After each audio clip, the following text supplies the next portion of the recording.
그 다음에 나오는 게 인진이형, 납치됐다고 하는 거. 이거 그냥 막 가슴이 떨려요, 그냥. 예? 요거 2007년도인가요? 한 5년 전에 뭡니까? 울산 법원장이 당했죠. 6천만 원. 예? 2007년도. 더군다나 처음에 5천만 원 당했는데, 아들 연락처를 가르쳐 주면 그 아들 죽인다 그래가지고 안 가르쳐 줬어요. 그래가지고 그 밑에 법원의 사무국장인가 거기가 검찰청에 신고를 해가지고 결국 경찰을 통해서 조회해가지고 결국 전화번호 알아내서 전화를 했더니 아들이 멀쩡하더라고요. 그 사이에 1,000만 원 더 털린 거지. 그래서 이때만 하더라도 되게 오래됐는데, 2007년도 사건. 그리고 이제 요거는 또 실제로 일어난 사건인데 또 전화를 해킹해가지고 그 아버지한테 이제 전화가 온 거예요. 막 아들 막 비명소리 들리고 막 이렇게. 그래서 결국은 이제 경찰이 위치 추적을 해가지고 결국 다행히 이분은 신고를 했어요. 신고를 해가지고 그 사기를 안 당했는데 이거 그냥 끙끙 앓고 그냥 혼자 해결하려고 그러면 그냥 가는 거거든요. 그래서 실제로 이제 실제 사례를 한번 제가 뭐 가슴이 떨리죠.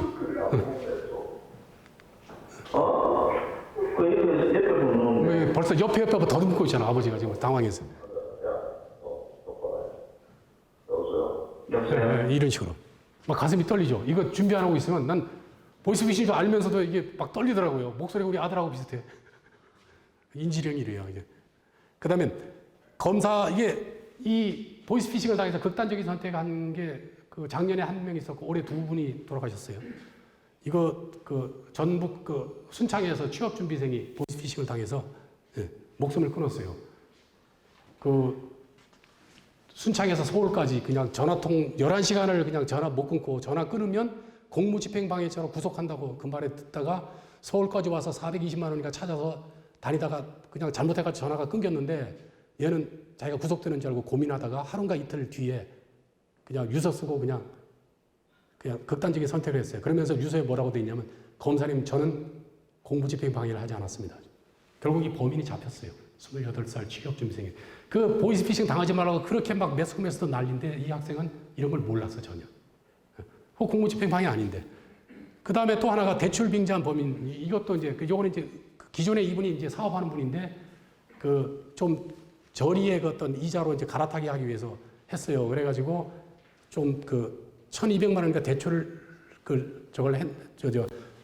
돈을 대출을 이제 받는데 전에 거 대출 받으면서 새롭게 대출을 받으면은 계약 위반이래요. 그러면서 처벌한다 그러면서 이걸 그렇게 안 당하려면 현금으로 해가지고 전달해야 된다. 그래서 현금을 찾아서 보이스피싱 전달책을 만나서 돈을 건네주고 그 범인이 택시 타고 가는 그 뒷콩무늬를 보는 순간 아, 내가 당했구나. 이렇게 느끼시고 그 택시 전화번호를 적었어요. 택시 차 넘버를 적고 그리고 그 다음날인가 가족과 동해안 놀러 갔던 데 가서 그냥 극단적인 선택을 했어요. 그리고 유서를 썼고 돌아가신 분의 여동생이 청와대에 또 청원글을 올렸죠. 보이스피싱 당한 오빠의 여동생입니다. 이러면서. 결국 범인 잡혔어요. 추적 통해서.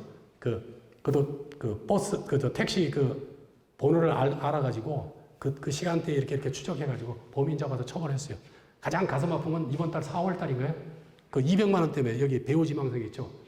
무엇이든지 물어보 살인가 뭐 나오는데 저 무슨 배우지망생 상품권 아르바이트 하는데 여기 보니까는 부모가 이혼을 하는 바람에 19살 때 이제 호적을 이제 등록하고 초중고를 검정고시에서 이렇게 어렵게 사는 사람이 아르바이트 하는데 상품권이 범인이 이제 전화 와서 상품권 재고가 안 맞는다 그러면서 몇 개 번호를 핀 번호를 불러달라서 불러줬는데 이 보이스피싱이에요. 그래서 200만 원 당해서 진짜 생계가 굉장히 어려웠던 그런 젊은 사람인데 극단적인 선택에서 지지난달에 너무 안타까운 얘기죠.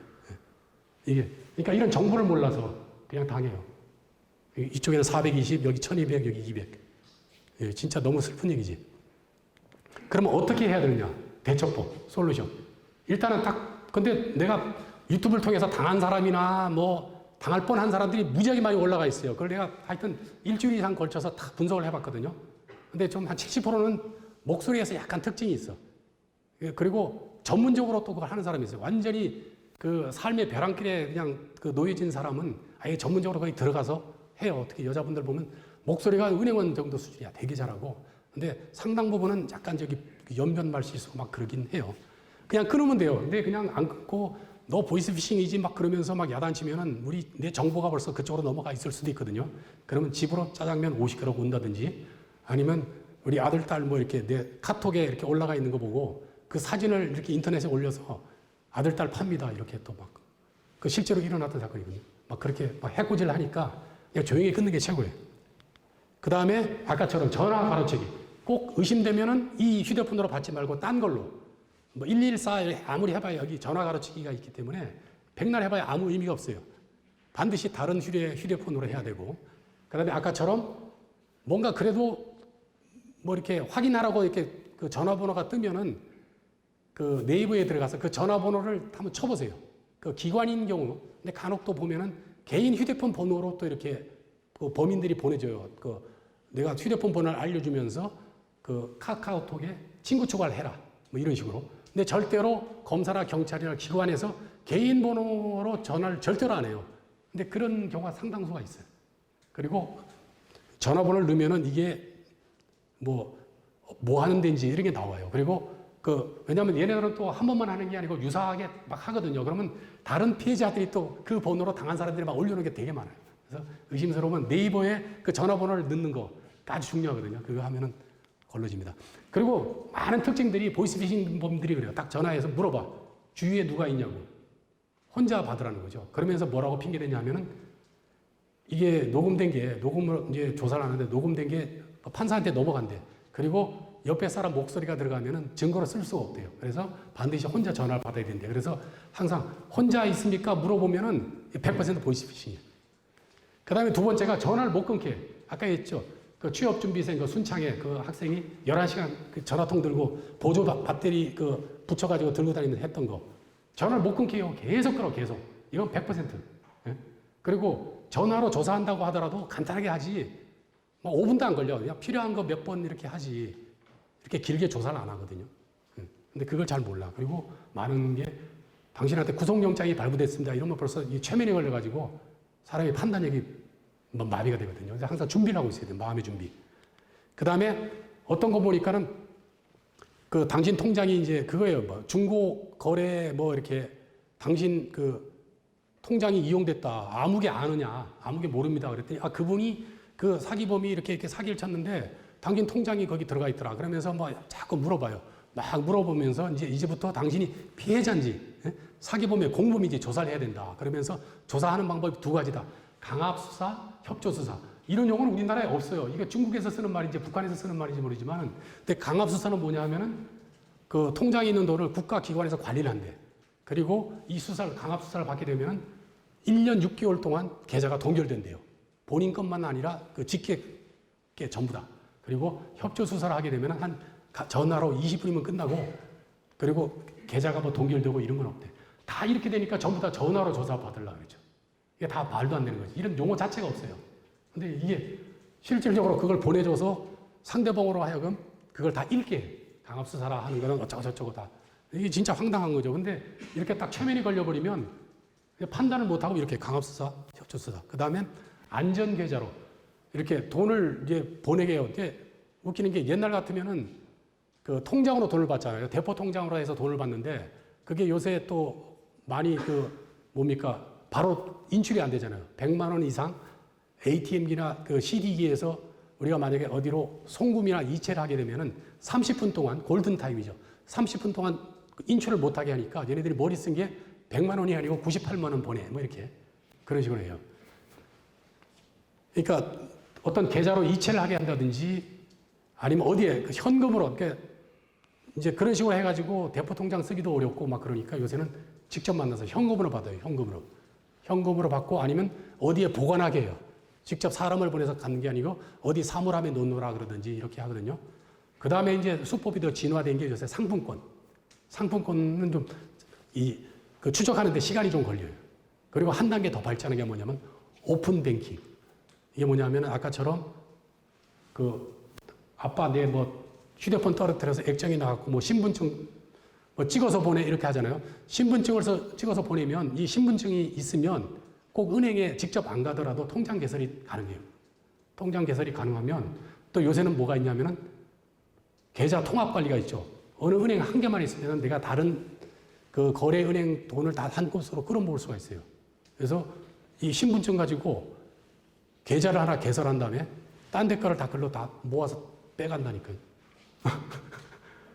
그 한도를 설정해야 돼요. 그래서 계좌 통합 관리라 해서 되게 편하죠. 되게 편한데 이런 또 문제점이 있어요. 그 다음에 하여튼 그 인질형이나 지인 사칭해서 돈 빌려달라 그러면 반드시 본인인지 직접 확인해라. 그 다음에 저금리, 그러니까 이자 높은 이자를 낮은 이자로 바꿔준다고 하는 것은 항상 뭡니까? 기존 대출금을 우선 갚아라 이렇게 얘기해요. 아까 그 사례에서도 나오듯이. 근데 웃기는 게 이자 높은 기존 대출금을 갚고 새로운 그 이자 낮은 대출금으로 한다 하면은 상식적으로 볼 때 기존 그 새로운 그 낮은 그 은행에서 대출을 받은 돈을 바로 그쪽으로 쏴주면 되잖아요. 그죠? 그렇게 하면 되는데 얘네들은 그렇게는 안 된다는 거예요. 그렇게 말도 안 되는 거죠. 중간에 상환하는 수수료 물어주고 하면 되거든요. 근데 그거 안 된다 그러면서 막 우겨요. 그리고 무슨 비용이 든다 그러면서 선입금을 항상 요구하죠. 아까 이게 진짜 골든타임. 항상 보이스피싱을 당했다고 알면은 30분 안에는 100만 원 이상인 경우는 인출이 안 되니까 빨리 신고를 해야 돼요. 은행이나 아니면은 뭐 경찰서나 금융감독원이나 보이스피싱 당했습니다. 딱 신고를 하면은 옛날과 달라서 뭐 이게 소송하면은 시간도 많이 걸리니까 신고해서 이렇게 은행에서 뭐 사고 신고서 이렇게 그걸 받아서 하면은 한 석 달 안에 그 통장에 남아있는 돈은 뭐 다 찾을 수는 없겠죠. 왜냐하면 피해자가 한둘이 아니니까. 일단 통장에 남아있는 돈은 일부는 회수할 수 있다. 이렇게 되고 또 한 걸음 더 나가서 인출만 지연되는 게 아니고 더 신중하게 하는 사람은 입금 자체를 지연하게 하는 지연 입금 제도가 있어요. 이 지연 이체. 그러니까 내가 은행에 서비스를 뭐 3시간 뒤에 내가 돈을 보내더라도 3시간 뒤에 돈이 들어가게 하도록 이렇게 설정을 그 서비스를 받을 수가 있어요. 이거는 이제 거래하는데 좀 불편하긴 하죠. 근데 자기가 워낙 귀가 얇아서 당할 위험이 있다 그러면은 지연 입금 이 서비스를 받아놓으면 도움이 될 겁니다. 그 다음에 5년 동안, 보이스피싱 5년 동안 피해액이 얼마인 줄 아세요? 2016년부터 작년까지. 엄청납니다. 2조 1,300억. 엄청나죠? 작년 한 해만 얼마인 줄 아세요? 7천억. 하루에 얼마씩 보이스피싱 당하는 줄 아세요? 19억. 엄청나요. 계속 늘어나. 상상을 초월해요. 그래서 이게 심각해요. 심각해. 안 당할 것 같죠? 당해요. 그냥 최면이 걸려, 최면이. 그 다음에 수법이 아까 말씀드린 대로 오픈 뱅킹까지 갔다는 거죠. 처음에 대포 통장으로 받는 거, 그 다음에 그것도 계속 지연 인출 뭐 이게 있으니까 현금으로 받고, 그것도 좀 잘 안 되니까 이제 상품권으로 받아, 상품권. 그것도 잘 좀 위태로우니까 오픈 뱅킹으로. 그리고 이제 또 하는 게 그 보이스피싱범의 그 나도 모르게 그 공범으로 되는 수가 있어요. 옛날에 내가 그 사건인데 어떤 나이 은퇴하신 분들이 이제 동창들이 성유군에 놀러 갔어요. 놀러 갔는데 그 어떤 사람이 그 중에 이제 약간 어리버리해 보이는 사람이 이제 그한테 가서 뭐라 그러냐면 피해자한테 자기가 이제 여기 놀러 왔는데 휴대폰 다 잃어먹고 지갑도 다 잃어먹었대요. 분실을 해가지고. 근데 지금 급히 지금 1,000만 원을 누구한테 보내야 되는데 이거 할 방법이 없다. 진짜. 근데 좀 내 그 1,000만 원을 좀 어디 내가 얘기를 해줄 테니까 당신 통장으로 받아서 어디로 송금을 좀 해달래요. 그래서 이 사람은 착해가지고 그 돈을 받아서 그 사람이 지시하는 대로 어디로 보내줬어요. 나중에 한 보름 뒤에 경찰서에서 오라 그러더래요. 보이스피싱의 공범이라고. 당신 통장이 거기에 연루돼서 그 보이스피싱의 그 도구로 사용됐다고. 이런 세상이에요. 그리고 아르바이트 요새 있죠. 집에 뭐 이렇게 무선 중계기라 그러죠. 그거 설치하면 뭐 한 달에 뭐 30만 원, 40만 원 돈을 줍니다. 이래가지고 설치를 해요. 근데 그게 뭐냐면은 070이 010으로 바뀌는 그 기기예요. 보이스피싱. 외국에서 중국에서 오는 전화인데 다 국내로 해서 전화에 온 것처럼 오인하게. 그러니까는 남을 도와줘도 그렇고 참 요새 심각합니다. 계속